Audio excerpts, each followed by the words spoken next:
Muy bien, creo que ya quedó. Muy bien. Buenas tardes, hermanos, ¿cómo se encuentran? Días, a la hora que nos estén viendo.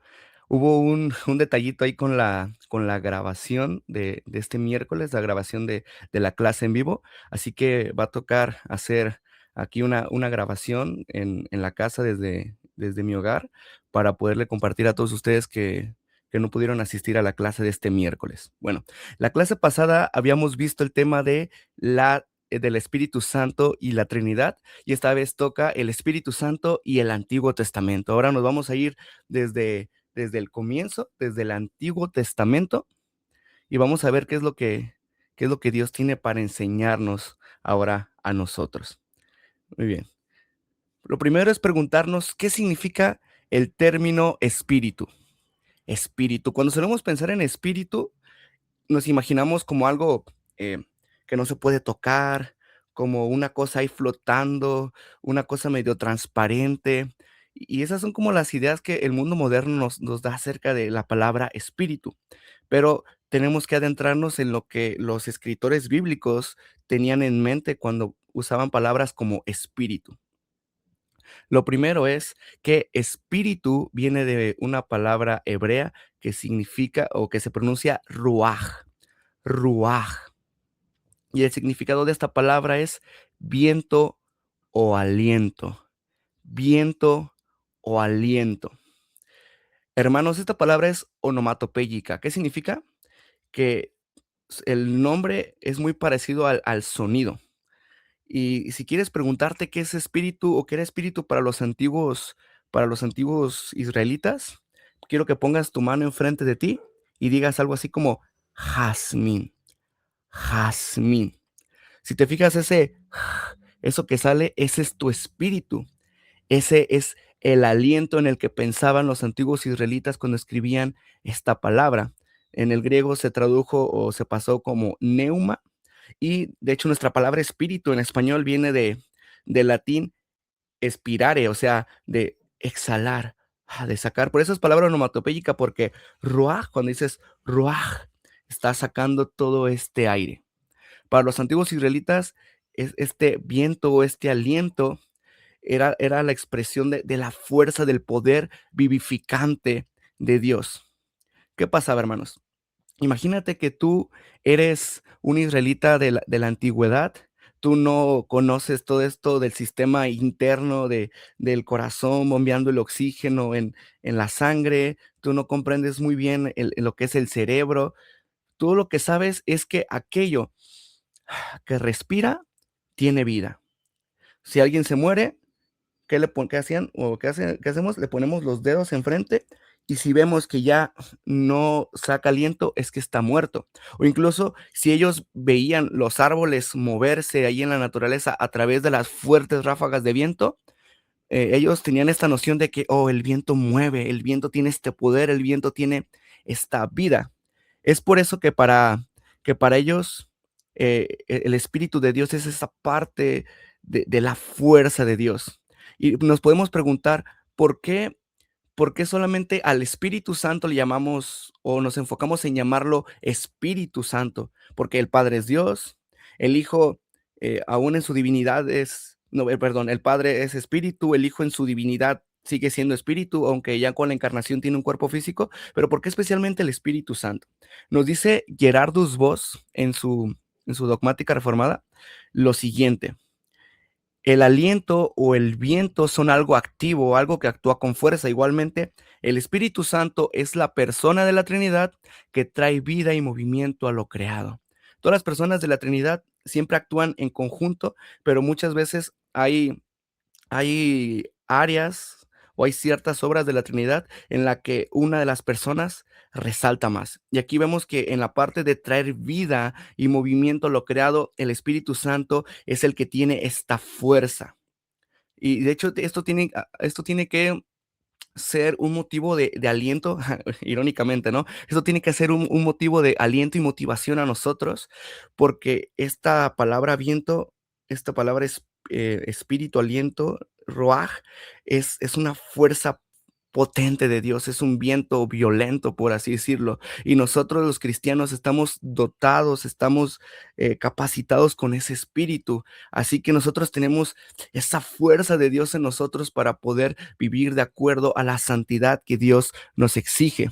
Y hablando de, bueno, antes de eso, podemos ver cómo Isaías 31:3 nos muestra que la diferencia de espíritu y la carne no tiene nada que ver con esa parte de poder tocar, no tocar lo inmaterial, material, sino tiene que ver con poder contra debilidad. Nos dice Isaías 31:3, pues los egipcios son hombres y no Dios, y sus caballos son carne y no espíritu. El Señor pues extenderá su mano y el que ayuda tropezará y el que recibe ayudará, y el que ayuda tropezará, y el que recibe ayuda caerá. Todos ellos a una perecerán. Isaías 31:3.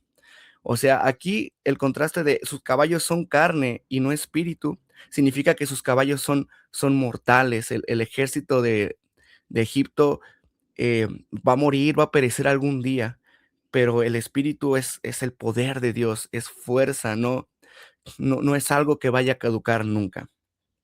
Y ahora sí, hablamos del Espíritu Santo, pero ¿por qué santo? ¿De dónde viene este término santo? Antes de explicar de qué significa el término santo, quisiera decir que a mí me gusta la idea de que le llamamos Espíritu Santo en medio de tantos nombres, porque la Biblia, para hablar del Espíritu Santo, dice el Espíritu de Cristo, el Espíritu de Santidad, Espíritu Eterno, el Espíritu de Dios. ¿Por qué usamos específicamente el término Espíritu Santo?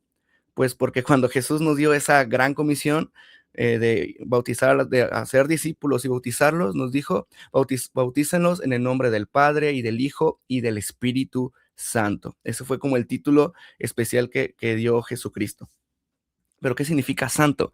Santo viene del griego, del hebreo, kadosh, kadosh, que ya para el griego pasó a agios, pero en hebreo es kadosh y tiene esta acepción de algo separado, algo apartado para un fin especial que es relacionado a Dios. Por ejemplo, en el tabernáculo habían instrumentos, habían cucharas, platos que eran santos porque estaban apartados para el uso exclusivo del templo.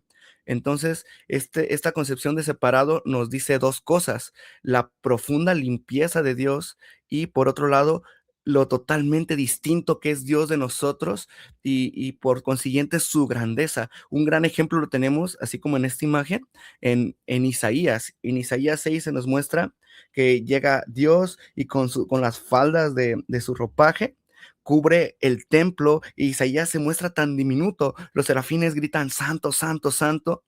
Y, Isaías se siente pecador, se siente indigno, porque hay una gran distancia. Dios es tan grande e Isaías tan diminuto que eso es la santidad de Dios.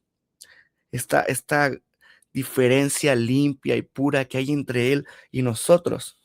Nos dice Sinclair Ferguson lo siguiente: la santidad de Dios es la pureza ardiente de su ser eterno e infinito. Y eso es la santidad de Dios. Por eso nosotros tenemos este Espíritu Santo, por eso Él está en nosotros, Él es el que nos convence de pecado, porque nos habla de esta pureza, pero a la vez es totalmente otro y es el que se encarga de dotarnos de vitalidad a nosotros. El Espíritu Santo, la tercera persona de la Trinidad, como lo habíamos mencionado en la clase pasada. Ahora, a todo esto es conveniente hacer una pregunta. ¿Sí podemos leer al Espíritu Santo en el Antiguo Testamento o estamos insertando una idea que no estaba ahí? Hermanos, sabemos que la Biblia fue escrita de una manera, o más bien la revelación de Dios fue dada de una manera progresiva. Lo que sabían Moisés y los suyos no es lo mismo que sabemos tú y yo ahorita, hermanos. Ellos no tenían esta clara visión de lo que iba a ser Jesucristo, ellos no iban a comprender la Trinidad, ellos no tenían tantas herramientas. Pero esto significa que antes no estaba ahí o que sí estaba ahí. ¿Qué significa esto, hermanos? Eh, Nosotros cuando vamos a la primaria se nos explica que el agua se congela a los 0 grados y pues como que es un conocimiento, padre, divertido, pero no entendemos la complejidad de esto. Hasta que ya somos, estudiantes de secundaria, ya nos explican que en esa agua hay unas moléculas que cuando se enfría lo que hace es que se dejan de mover y se empiezan a acercar y empiezan a hacer ciertas conexiones, y es cuando se convierte en hielo. ¿Significa que cuando íbamos a la primaria el agua no tenía esas moléculas? En ninguna manera. Lo que pasa es que no se nos había explicado a profundidad. Y mucha gente quiere encontrar a la Trinidad en el Antiguo Testamento, pero hay un autor llamado Temper Lockman III que nos dice lo siguiente, que creo que es muy acertado. Nos dice que el pueblo de Israel estaba recién salido de una cultura que era politeísta, que creía en muchos dioses. Por lo tanto, era muy difícil que Dios les pudiera mostrar con claridad a la Trinidad, porque ellos pudieron haberse confundido y pudieron haber empezado a crear una teología de tres dioses. Por eso no cree este autor que la Trinidad está así expuesta en el Antiguo Testamento como tal vez algunos lo quieran hacer parecer, pero, pero a la luz de que Dios va progresivamente mostrándonos cosas, pero que su palabra fue inspirada por él fue el que guió a los autores humanos a escribir la Biblia, podemos entender que detrás del pensamiento humano, Dios siempre fue dejando pistas, fue dejando huellas para mostrarnos efectivamente a las personas de la Trinidad. Claro, no en una manera evidente como muchos quieren hacerlo creer, como que el israelita a fuerzas tenía que creer en la Trinidad, pero sí que a la luz del Nuevo Testamento podemos ver que están esas huellas ahí puestas por Dios esperando a ser reveladas. Por ejemplo, podemos entender que el Nuevo Testamento es una luz.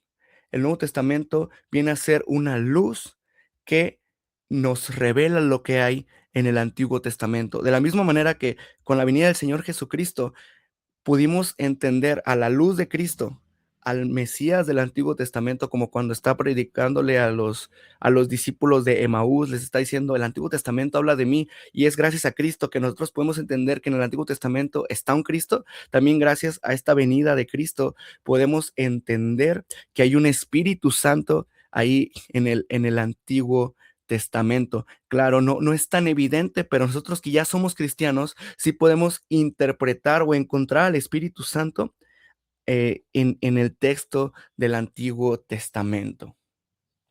Me gusta cómo dice esta frase de Agustín de Hipona: el Nuevo Testamento está oculto en el Antiguo y el Antiguo se revela en el Nuevo. Dios, desde que fue inspirando el Antiguo Testamento, poco a poco ya estaba dejando pistas, esperando a que tuviéramos la iluminación suficiente para poder encontrarlas. Con esto ya podemos empezar a ver al Espíritu Santo en el Antiguo Testamento y primeramente el Espíritu Santo en la creación. Y aquí se nos apertura una pregunta. ¿El Espíritu Santo, estamos hablando del Espíritu Santo aquí o simplemente viento? ¿Qué pasa? Dice Génesis 1:2. La tierra estaba sin orden y vacía, y las tinieblas cubrían la superficie del abismo, y el Espíritu de Dios se movía sobre la superficie de las aguas. El detalle, hermanos, está en que en el hebreo, en el idioma en que se escribió esto, la palabra espíritu no está en mayúscula como lo tenemos nosotros, sino simplemente es un ruaj, ruaj Elohim. Y la pregunta que tienen todos los traductores es, ¿esto cómo lo interpreto? ¿Si está refiriéndose al Espíritu Santo o está refiriéndose a un simple viento? Nosotros podemos decir, Sergio, es obvio, pues ahí está Espíritu en mayúscula, pero claro que ellos no tienen este texto en mayúscula. En hebreo ni siquiera hay mayúscula y minúscula. En hebreo simplemente es un tipo de letra. Entonces, ellos tienen que interpretar cuando dice ruaj, si se refiere a viento o aliento. Incluso en otra versión, la nueva versión revisada estándar, estas son siglas en inglés, nos dice, ya traducido al español, la tierra estaba sin orden y vacía, y las tinieblas cubrían la superficie del abismo, y un viento de Dios barrió la faz de las aguas.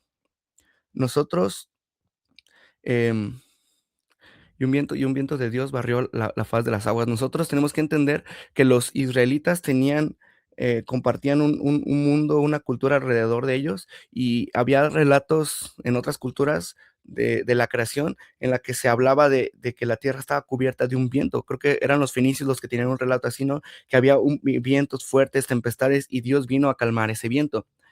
Entonces la pregunta es, ¿cuál será la versión correcta?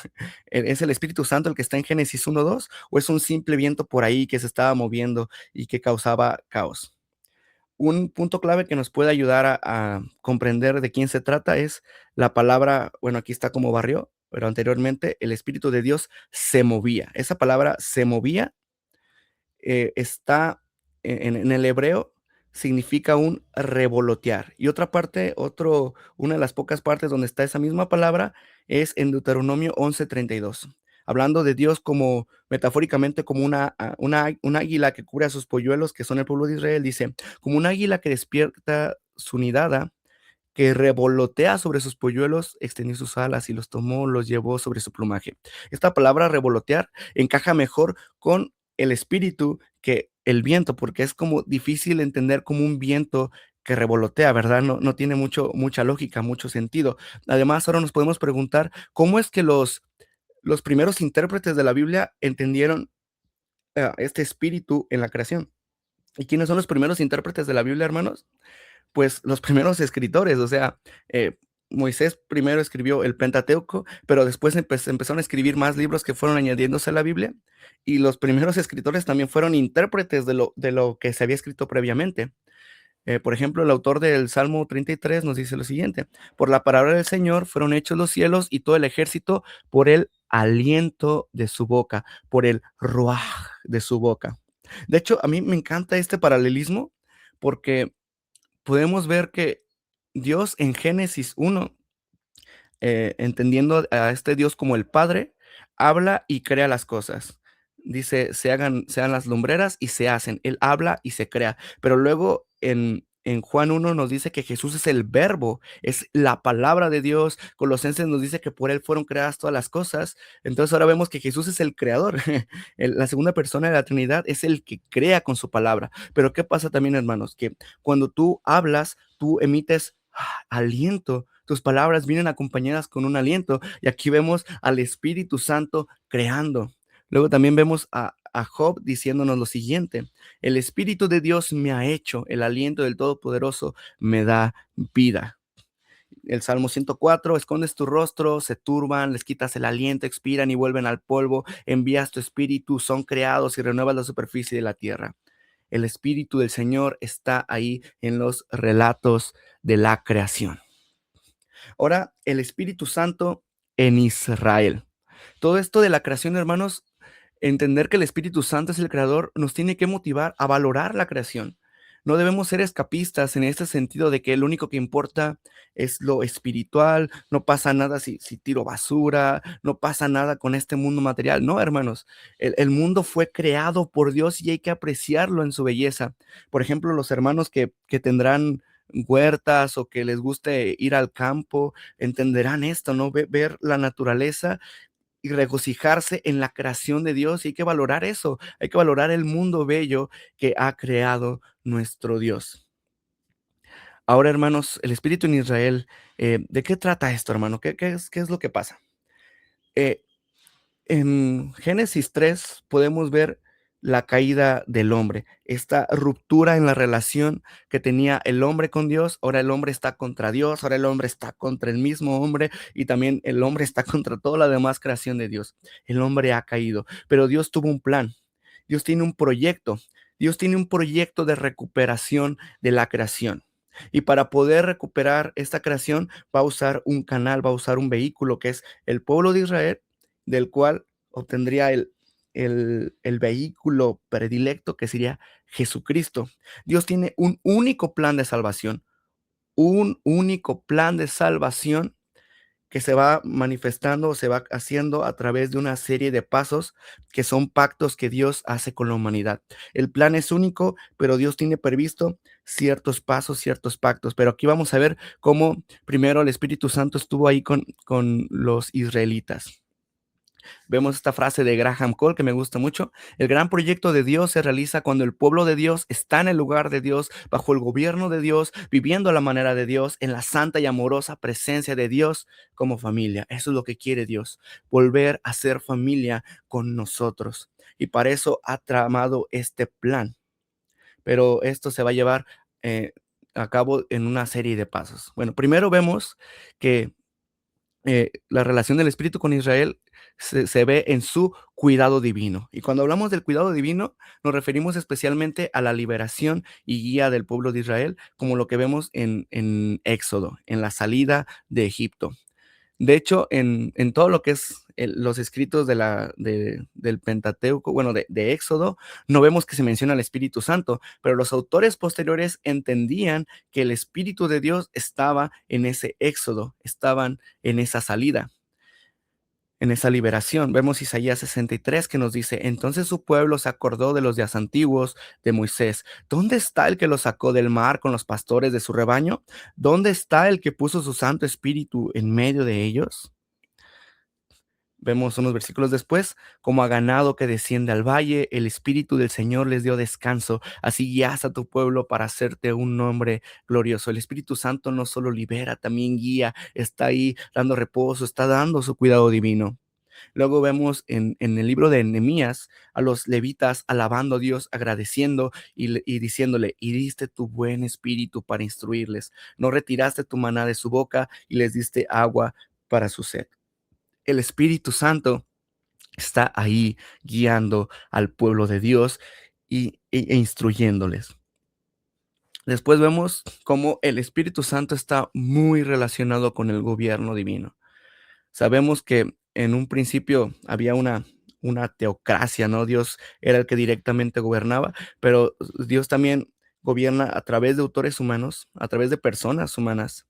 Y podemos ver que una persona que no está dotada por el poder de Dios, por el Espíritu Santo obrando Él, no va a poder tener un liderazgo efectivo. Es por eso la importancia de, si eres líder en cualquier área en la que estés, siempre estar lleno del Espíritu Santo. Vemos el gobierno divino con los ancianos de Moisés.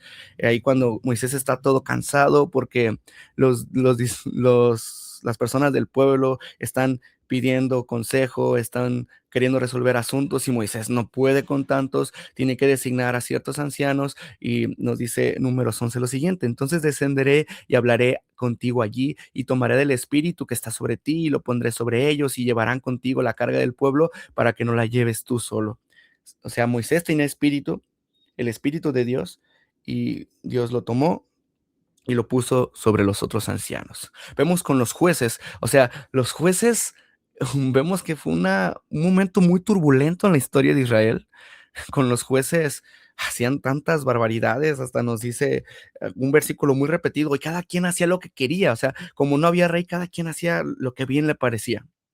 Aún así, el Espíritu Santo estuvo con Gedeón, con Jefté, con Otoniel, con los jueces, e incluso con uno de los peorcitos jueces que sería Sansón. O sea, una persona que incluso prefirió irse con las filisfeas que casarse con una mujer de Dios, ¿no? Con una mujer de su pueblo, por andar ahí con estas cosas, terminó siendo esposado y atacado, y aunque sí, al final se recuperó y todo, eh, pues, cometió grandes errores, pero aún así nos dice la Biblia que el Espíritu del Señor venía sobre él, nos dice, y el Espíritu del Señor vino sobre él con poder, y las sogas que estaban en sus brazos fueron como lino quemado y fuego, y las ataduras cayeron de sus manos. O sea, Sansón peleó con el león porque el Espíritu Santo venía sobre él, venía y luego se iba. Vemos también en los reyes. eh, Saúl recibió el Espíritu Santo también cuando Samuel lo ungió como rey, pero por tantas maldades que cometía Saúl, el Espíritu Santo abandonó a Samuel. Después vemos que cuando se le ungió a David, vino el Espíritu Santo, dice. Entonces Samuel tomó el cuerno del aceite y lo ungió en medio de sus hermanos, y el Espíritu del Señor vino poderosamente sobre David desde aquel día en adelante. Entonces, hermanos, vemos cómo el Espíritu Santo está especialmente allí en la vida de David. Y tiene que ver con su realeza, tiene que ver con su reinado. Incluso hay un salmo muy famoso que es el Salmo 51, este salmo de cuando David peca con Betsabé y es confrontado con Natán, y él entonces le cae el 20, se da cuenta de todo el error que cometió y dice lo siguiente: no me eches de tu presencia y no quites de mí tu Santo Espíritu. Aquí podemos ver dos significados de esto. Uno primario está en este sentido de está en este sentido de no me abandones, o sea, yo quiero estar contigo, tu presencia me es grata. Obviamente, David le encanta tener esta sensación, esta vida en unión con el Espíritu Santo. Pero por otro lado, también recordamos que el Espíritu Santo refleja la unción del rey. Entonces, cuando David habla de no me quites tu Santo Espíritu, es no me quites esta capacidad para poder ser rey. O sea, no quiero ser rey si tú no eres el que me está capacitando. Muchas veces, o muchas personas, para argumentar que se puede perder la salvación o cosas así, pueden usar, por ejemplo, este versículo diciendo, mira, el Espíritu Santo sí se puede ir de una persona creyente, pero recordemos, hermanos, que aquí todavía no hemos llegado al derramamiento del Espíritu Santo que se va a ver en Pentecostés, que lo vamos a ver en la cuarta clase, el Espíritu Santo y el Pentecostés. Así que aquí todavía no podemos hablar del mismo efecto del Espíritu Santo viviendo en nosotros como lo sucedía con ellos. Aquí no podemos meter esos temas de pérdida de salvación. Aquí simplemente David, eh, un enfoque que tiene es, no me quites este Espíritu Santo para ser un rey efectivo. ¿Y qué nos dice también el Antiguo Testamento acerca de la comunicación divina? Nos dice el credo, el que todos confesamos, el credo niceno-constantinopolitano: creo en el Espíritu Santo, Señor y dador de vida, que procede del Padre y del Hijo, que con el Padre y el Hijo reciben una misma adoración y gloria, y que habló por los profetas.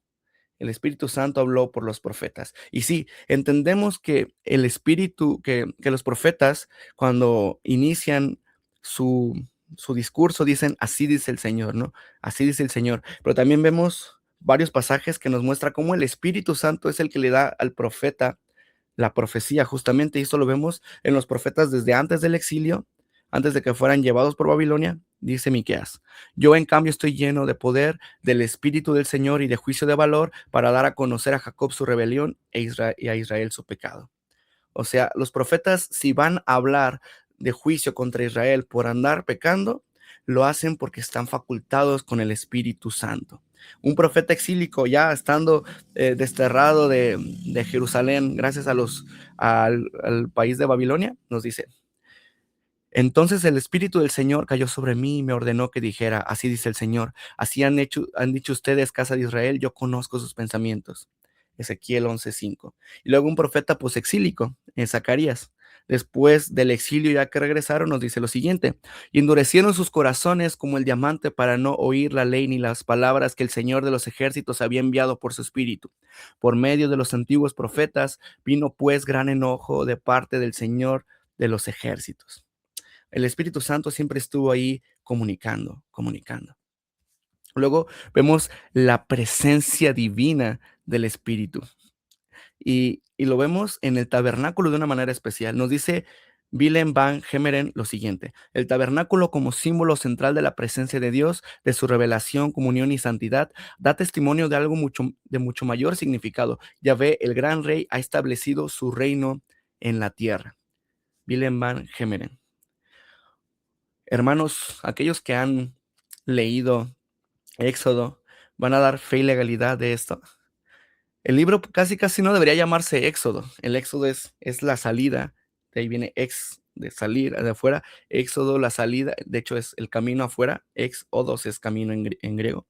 El Éxodo es el camino de salida de Egipto, pero el libro debería llamarse Manual de cómo construir un tabernáculo, porque hay tantas indicaciones de cómo hacer el tabernáculo, porque ese tabernáculo era el lugar donde iba a ser la morada especial de Dios en el Antiguo Testamento, en el Antiguo Pacto. Entonces era muy especial y tenía que ser hecho con mucho cuidado. Por eso vemos que el Espíritu Santo tiene un papel clave capacitando en la construcción. Vemos que Él es el que llena a un hombre llamado Bezalel para construir. O sea, a veces pensamos en el Espíritu Santo capacitando a una persona solamente en términos de hablar la palabra, pronunciar palabra, dar consejo, pero aquí un hombre es llenado del Espíritu Santo para ser un artesano, para ser un constructor, para ser un arquitecto.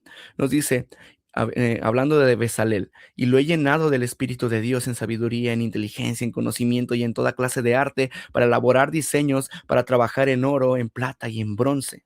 Wow, hermanos. También una cosa que se me hace interesante es en Primero de Crónicas, capítulo 28, cuando David por haber sido un rey guerrero y haberse manchado las manos de sangre, no podía construir el templo. Recordamos, el tabernáculo era móvil, se podía llevar a donde quiera, pero ya cuando se asentaron en Jerusalén, en, en el pueblo de Israel, porque recordamos, antes eran nómadas del desierto, cuando ya se asentaron bien, querían construir ahora sí este templo fijo. David no podía y le pasa sus planos a Salomón. Pero, al menos, la traducción Nueva Versión Internacional interpreta el texto de una manera curiosa. Dice, hablando de David, también le entregó el diseño de todo lo que el Espíritu había puesto en su mente sobre los atrios del templo del Señor. En otras versiones dice algo así como, le entregó el diseño que tenía en su espíritu. Pero aquí, en esta traducción es bastante curiosa, ¿no? Nos abre la pregunta. El Espíritu Santo lo puso en la mente de David y creo que es bastante válida esa pregunta y tal vez altamente probable que sí, el Espíritu Santo haya, haya querido que David imaginara el templo de cierta manera.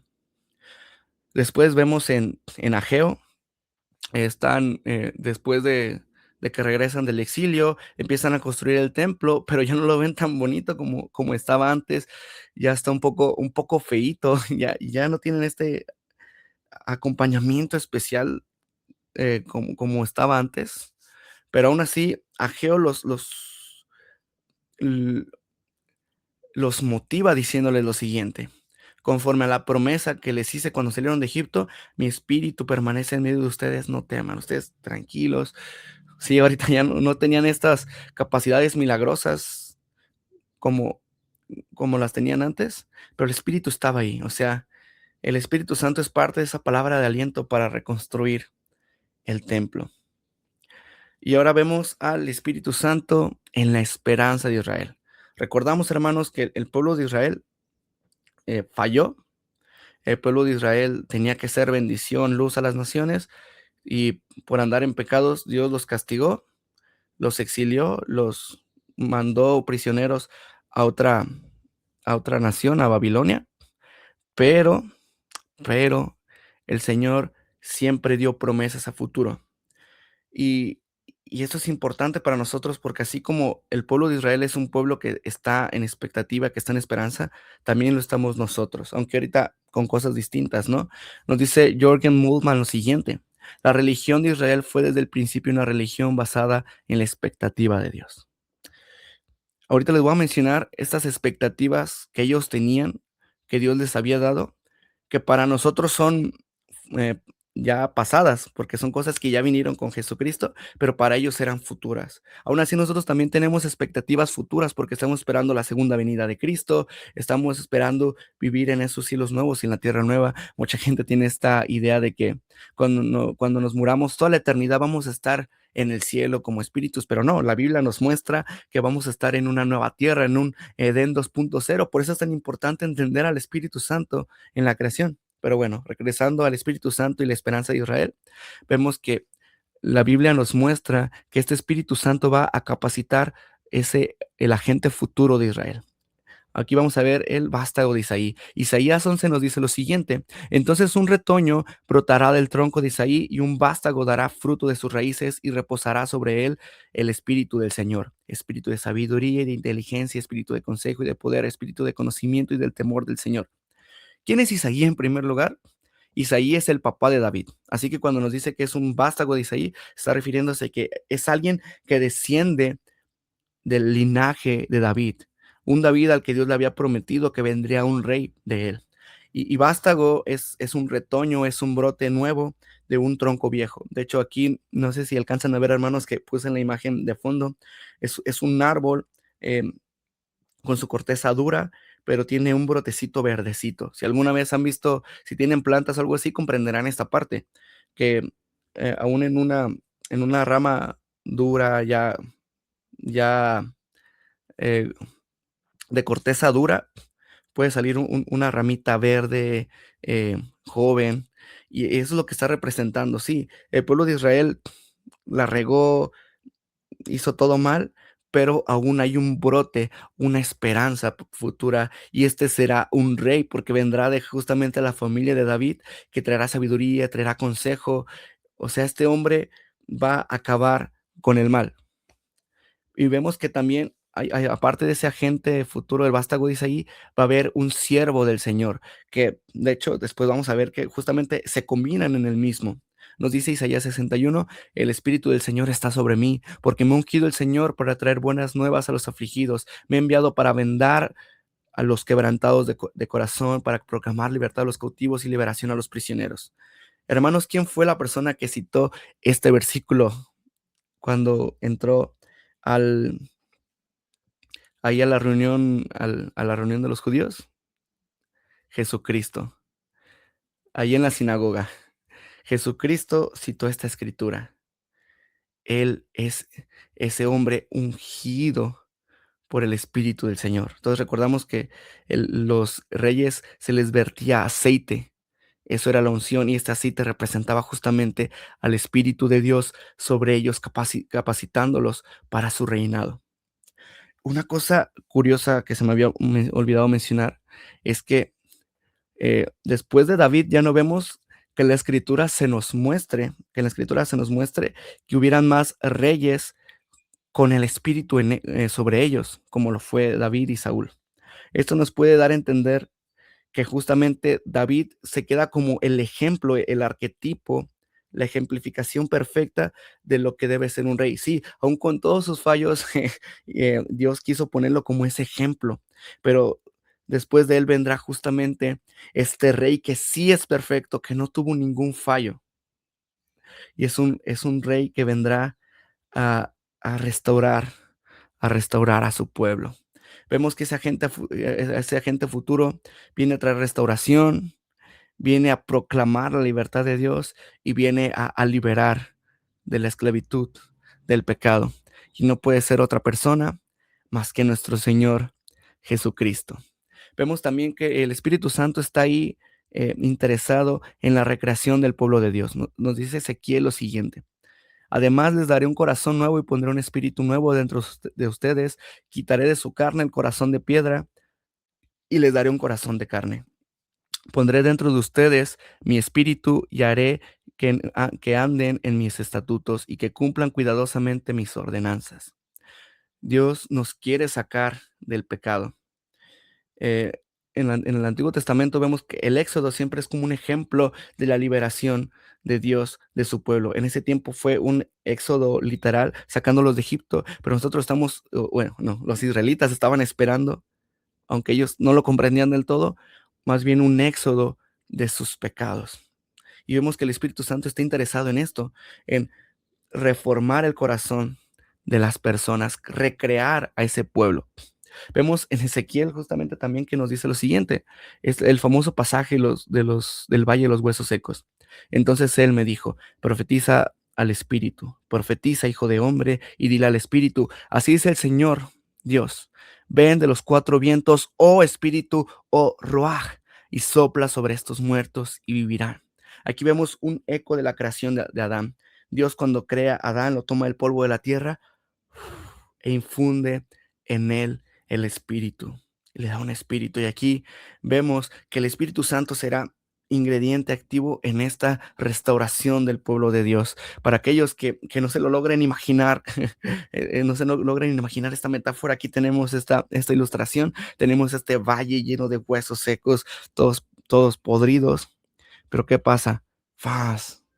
Se levantan esos huesos, se van uniendo sus coyunturas y todo, y luego piel sobre ellos. Dios quiere recrear a ese pueblo de Dios a través de los que crean en nuestro Señor Jesucristo. Luego también se les prometía a los israelitas el derramamiento sobre el pueblo de Dios.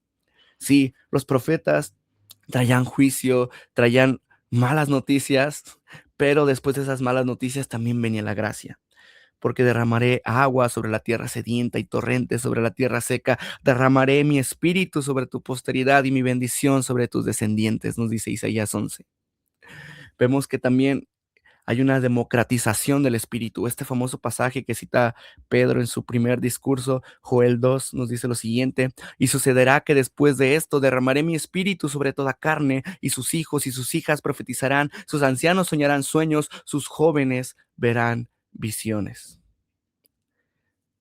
Hermanos, en el Antiguo Testamento, como lo hemos visto, el Espíritu Santo venía sobre solamente unas cuantas personas, pero en el nuevo pacto, en la nueva alianza, el Espíritu Santo será para todos, para todo el pueblo de Dios. Hijos, hijas, ancianos, jóvenes, todos ellos podrán recibir al Espíritu Santo. Luego también vemos una nueva creación. O sea, Dios no solamente se preocupa por la humanidad, también se preocupa por el mundo, por lo creado. Nos dice Isaías 32:15, hasta que se derrame sobre nosotros el espíritu de lo alto, el desierto se convierte en campo fértil, el campo fértil sea considerado como bosque. O sea, eso va a pasar, eso es lo que apunta a Dios. Quiere recuperar ese terreno y suelo árido. Quiere recuperar la creación completa. Y ahora, tal vez durante todo esto te has hecho algunas preguntas acerca de la morada del Espíritu Santo en el Antiguo Testamento, la morada y la regeneración. Vamos a ver qué es lo que nos habla la Biblia acerca de esto. Muy bien, hermanos. La regeneración en el Antiguo Testamento. Nosotros, ya siendo cristianos, vemos que el Señor es el que nos hace vivir de nuevo. Jesucristo se lo dijo a Nicodemo muy claro: el que no naciere de nuevo no puede entrar al reino de los cielos. Hay una renovación en el espíritu. Y la pregunta es, bueno, ¿los creyentes del antiguo pacto eran regenerados? Hermanos, hay un debate en esto, pero nosotros somos de la siguiente postura. En el Antiguo Testamento, bueno, siempre en todo, la voluntad del hombre está contaminada de pecado y está esclavizada al mal. Lo vemos en Romanos 3, 3:10, como está escrito: no hay justo ni aun uno, todos se desviaron, a unas se hicieron inútiles. O sea, el ser humano está esclavizado al pecado. ¿Significa esto que no tienen libre albedrío? De ninguna manera. El humano tiene libre albedrío. El problema es que su libre albedrío siempre lo va a llevar al pecado, porque el libre albedrío te encamina a lo que quiere tu naturaleza, a lo que tú quieres. Si tenemos, por ejemplo, un puerco, lo ponemos en medio de una habitación y le ponemos enfrente un manjar de cosas deliciosas, agradables, piensa en su comida favorita, hermano, y a un lado le ponemos estiércol y cosas así todas echadas a perder, el puerco se va a ir a lo cochino, a lo asqueroso. Por más libertad que les des para escoger las dos cosas, se va a ir a lo feo. ¿Por qué? Porque está en su naturaleza hacer eso. De la misma manera, las personas de todos los tiempos han tenido esta naturaleza corrompida por el pecado. El pecado corrompe la naturaleza humana, es como un parásito. Entonces, eh, a la luz de esto, creemos que es indispensable que el Espíritu Santo venga y que Él sea el que rompa con este pecado que encadena la voluntad humana y así pueda liberarlo y que su voluntad cambie.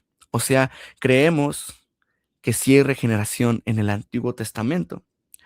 Eh, Tal vez no esté el término regeneración, pero sí podemos encontrar tal vez el concepto, la idea. Incluso aquí este versículo de Deuteronomio 36 nos dice lo siguiente: además el Señor tu Dios circuncidará tu corazón y el corazón de tus descendientes para que ames al Señor tu Dios con todo tu corazón y con toda tu alma a fin de que vivas. O sea, aquí se nos está hablando de que Dios va a hacer algo espiritual en el corazón de las personas. Así que la regeneración en el Antiguo Testamento, like, correcto. Pero la morada del Espíritu Santo. Hemos estado viendo que el Espíritu Santo descendía especialmente sobre ciertas personas, pero no era algo como completo, era un descender, pero luego se marchaba. La primera persona incluso que vemos que tiene, que recibe al Espíritu Santo en la Biblia es José, cuando interpreta el sueño del faraón, y el faraón le dice algo así como: oh, tú hablaste porque tienes el espíritu de los dioses. Obviamente Faraón, siendo politeísta, pensando que había muchos dioses, le dice: "Oye, tú recibiste espíritu de dioses". Entonces, José, vemos que vino el Espíritu Santo, pero no era algo permanente. Sansón también, venía el Espíritu Santo, lo ayudaba a pelear con un león y se iba. Los profetas también recibían el Espíritu Santo y pum, se iba. Y ahora vemos que en Hechos se nos menciona que hay una gran relación, que esto lo vamos a ver en la clase 4 del Pentecostés, la relación que hay entre el ascenso del Señor Jesucristo, que vendríamos a decir que es el final de la obra, del ministerio de Jesucristo, el final del plan que el Padre tenía para con el Hijo. Vemos que esta ascensión está relacionada con el Espíritu Santo. Dice Hechos 2:33, así que exaltado a la diestra de Dios y habiendo recibido del Padre la promesa del Espíritu, ha derramado esto que ustedes ven y oyen. Jesucristo es el es el portador del Espíritu, que cuando es exaltado, habiendo cumplido su misión, ahora tiene toda la potestad, toda la autoridad para derramarlo sobre nosotros. Entonces vemos que hay una relación entre el Espíritu, Jesucristo ascendiendo y el Espíritu descendiendo. Por eso no podemos decir que las personas del Espíritu Santo, las personas del Antiguo Testamento eran habitadas por el Espíritu Santo de la misma manera que lo somos nosotros. Un punto clave que me ayudó a entender esto fue esta diferencia que se hace entre el templo de Dios, el tabernáculo, y ahora nosotros como templo de Dios. En el Antiguo Testamento, el lugar especial de la presencia de Dios era el tabernáculo. Tanto así que si un sacerdote entraba indignamente al tabernáculo en un momento que no le correspondía, con un pensamiento que no correspondía, moría. La presencia de Dios, no podemos negar lo que estaba ahí en el tabernáculo. Y se hace mucho énfasis al tabernáculo, al templo de Dios en el Antiguo Testamento como como el lugar de la morada del Espíritu Santo, pero en el Nuevo Testamento ya no se hace énfasis en el tabernáculo como el lugar de la morada de Dios, sino ahora somos nosotros el templo del Espíritu Santo. Estamos experimentando una realidad que le habría encantado experimentar a los creyentes del antiguo pacto. Ahora nosotros somos el templo del Espíritu Santo. Somos nosotros.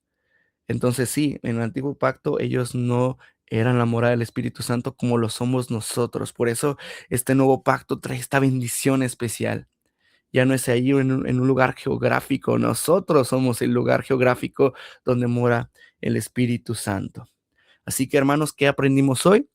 ¿Qué significa espíritu y santo? Recuerda, hermano, el Espíritu Santo es esa potencia fuerte que tiene que llevarte a vivir con poder de Dios. A veces vemos que algunos cristianos usan estos términos como muy raros, ¿no? El poder de Dios. Lo vemos como algo místico, pero es entender que esta potencia, esta violencia santa de Dios, este viento fuerte, nos da la fuerza para vivir y resistirnos a las tentaciones de nuestro tiempo presente. También vimos que el Espíritu Santo fue el creador. El Espíritu Santo estuvo trabajando con Israel. El Espíritu Santo es la esperanza de Israel. Y esto último que fue la morada y regeneración del Espíritu Santo en el Antiguo Testamento. Hermanos, muchas gracias por su tiempo. Espero que esto haya sido de bendición para ustedes. Los quiero mucho y nos vemos en la siguiente clase. Adiós, bendiciones.